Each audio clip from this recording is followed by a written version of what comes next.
సూర్యాపేట జిల్లా పులిచింతల విద్యుత్ ఉత్పత్తి కేంద్రం వద్ద ఉద్రిక్తత నెలకొంది. గత 8 ఏళ్లుగా పనిచేస్తున్న తమను జెన్కో కంపెనీ ఉన్నపలంగా తొలగించడంపై కాంట్రాక్టు కార్మికులు మండిపడుతున్నారు. పులిచింతల విద్యుత్ స్టేషన్ గేట్ కు తాళం వేసి నిరసనకు దిగారు. గేటు ముందు బైఠాయించి రాష్ట్ర ప్రభుత్వం జెన్కోకు వ్యతిరేకంగా నినాదాలు హోరెత్తించారు. తమను పర్మనెంట్ చేస్తామని నమ్మబలికి తక్కువ జీతానికి వెట్టి చాకిరీ చేయించుకొని ధర్నా నిర్వహించారు. ఇప్పుడు ఉన్నపలంగా తీసేస్తే ఎటు పోవాలంటూ ఆందోళన వ్యక్తం చేశారు. తమను తక్షణమే విధుల్లోకి తీసుకోవాలని డిమాండ్ చేశారు. లేని పక్షంలో పెద్ద ఎత్తున ఉద్యమిస్తామని హెచ్చరించారు.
మీరు రేపు రాదు అధికారులు, మేము దగ్గర పెట్టుకుంటాం.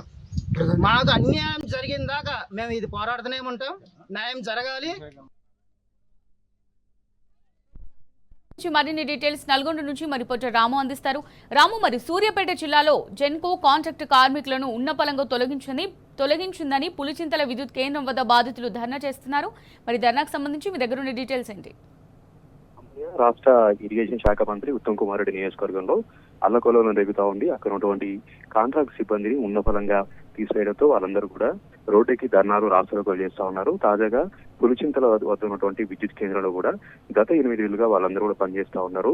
దాదాపు 70 మందిని ఏదైతే ల్యాండ్ యాక్విజిషన్ చేస్తారో వారందరికీ కూడా ఆ పులిచింతల విద్యుత్ కేంద్రంలోనే పని కల్పించి 8 ఏళ్లుగా అక్కడ పనిచేస్తున్నారు. వాళ్ళందరూ కూడా 70 మంది కార్మికులు ఇలాంటి ముందస్తు సమాచారం లేకుండా ఈ రోజు వారందరినీ కూడా తీసేస్తున్నామని చెప్పడంతో వారు కుటుంబ సహా వచ్చి అక్కడ పులిచింతల విద్యుత్ కేంద్రం గేటుకి తాళం వేసి కొంతమంది అయితే పిట్టూరు బాటిలు రుణమందు బాటిల్ అక్కడ తీసుకొచ్చి చనిపోతామంటూ కూడా వాళ్ళు ఆవేదన వ్యక్తం చేస్తా ఉన్నారు. 7 ఏళ్లుగా ఎన్నో ఆశలు పెట్టుకుని మేమంతా కూడా పనిచేస్తా ఉన్నాం. కాంట్రాక్ట్ కార్మికులైనా సరే లేదంటే విద్యుత్ సంబంధించినటువంటి ఆర్టిజన్లైనా సరే మమ్మల్ని గుర్తించి ఎంతో కొంత కాంట్రాక్ట్ బేసిక్ లో జీతం ఇస్తారనుకున్నాం. కానీ ఎలాంటి సమాచారం లేకుండా తమ పొట్టగొట్టేలాగా తమ కుటుంబాలను రోడ్డును పట్టేసేలాగా తమందరినీ కూడా ఉద్యోగాల నుంచి తొలగించారంటూ కూడా వారి కన్నింటి పనితమవుతూ ఆ విద్యుత్ సబ్ స్టేషన్ ముందే ధర్నా కార్యక్రమం నిర్వహిస్తా ఉన్నారు. కుటుంబాలతో సహా విద్యుత్ కేంద్రంలోకి ఏ అధికారం కూడా పోనివ్వట్లేదు. విద్యుత్ కేంద్రం ప్రధాన గేటుకు తాళం వేసి వాళ్ళందరూ కూడా నిరసన వ్యక్తం చేస్తా ఉన్నారు. పోలీసులు ఘటనా స్థలానికి వచ్చి వారిని సర్దు చెప్పే ప్రయత్నం చేసినప్పుడు కూడా ఉత్తమ్ కుమార్ రెడ్డి ప్రధానంగా అందరికీ కూడా సమాధానం చెప్పాలి. ఉత్తమ్ కుమార్ రెడ్డి తమకు కుటుంబాల్లో వెలుగులు నింపేలాగా తమందరినీ కూడా కనీసం అవుట్ సోర్సింగ్ సిబ్బందిగానైనా సరే కాంట్రాక్ట్ సిబ్బందిగానైనా సరే మమ్మల్ని నియమించుకోవాలంటూ కూడా వాళ్ళు డిమాండ్ చేస్తున్నారు. ఏదైనా నిర్ణయం వచ్చేంత వరకు కూడా ఇక్కడి నుంచి కదిలే లేదంటూ కూడా భీష్మించి కూర్చున్నారు. విద్యుత్ ఉత్పత్తిని నిలిపేస్తామంటూ కూడా వాళ్ళు హెచ్చరిక జారీ చేస్తా ఉన్నారు. చుట్టుపక్కల గ్రామాలకు సంబంధించి 70 మంది మేమంతా కూడా పనిచేస్తా ఉన్నాం. 8 ఏళ్లుగా పనిచేస్తా ఉన్నాం. ఎంతో ఆశతో మేమంతా ఎదురు చూసాం. కానీ కాంగ్రెస్ పార్టీ ప్రభుత్వం కొత్త ఉద్యోగాలని కల్పించేది బదులు ఉన్న ఉద్యోగాలను తీసేస్తా ఉంది. నిరుద్యోగులు ఇబ్బంది పెడతా ఉంది. ఇక్కడ ఉన్నటువంటి మారుమూల గ్రామాల్లో ఉన్నటువంటి తమను కూడా ఇబ్బంది పెట్టినట్టు కూడా వాళ్ళు వాపడం జరిగింది. ఎట్టి పరిస్థితుల్లో ఖచ్చితంగా తమ ఉద్యోగంలో తీసుకునేంత వరకు కూడా ధర్నా విరమించలేదని అక్కడే భీష్మించి కూర్చున్నారు. అమూల్య.